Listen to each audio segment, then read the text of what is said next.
ఉత్తరం చూద్దామండి. బెంగళూరు నుంచి శ్రేయ రాస్తున్నారు. శని త్రయోదశి నాడు ఎలాంటి దానాలు చేస్తే శని దోషాలు తొలగుతాయి తెలియచేయగలరు అంటూ రాస్తున్నారు.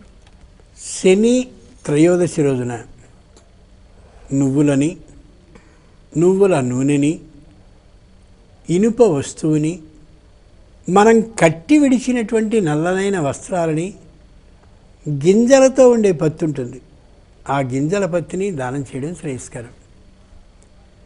మిగిలినవన్నీ బాగానే ఉన్నాయి, కానీ మనం కట్టి విడిచిన వస్త్రాలని దానం చేయడం ఏమిటి అనే ఒక చిన్న అనుమానం మనకు వస్తుంది.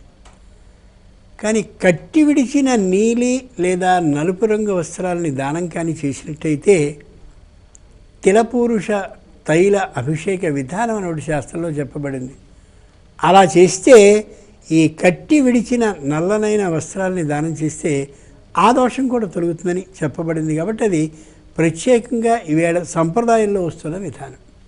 కాబట్టి నల్లనైన వస్త్రాలు, దాంతోపాటు నల్లని పుష్పాలతో చేసిన ఆ పూజ ఏదైతే ఉందో ఆ పుష్పాలు, నువ్వులు, నువ్వుల నూనె, పనిచేసేటటువంటి ఇనుప వస్తువు ఏదైనా ఇవ్వాలి. వాళ్ళు వాడుకుంటూ ఉంటే మనకు ఆ శని దోషం తొలుగుతూ ఉంటుంది.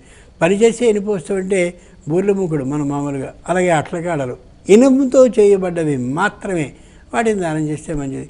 మనం వాడే స్టీల్ వస్తువులన్నీ కూడా ఇనుమే కదా ఎలాగా, కానీ అది ప్రత్యక్షమైన ఇనుము. ఇది ఇనుములో మరొకటి కలపగా ఏర్పడ్డటువంటి ఇనుము. ఓ ఇనుపుది ఏదైనా వస్తువు ఇస్తూ ఆయనకి పని చేస్తుంది అన్నప్పుడు ఈ స్టీలు కూడా ఇచ్చినా సరే తప్పేం కాదు. ఇలా చేసినట్టయితే శని దోషం తప్పక తొలుగుతుంది. అనుభవంలో కనిపిస్తున్న యథార్థం కూడా. మరో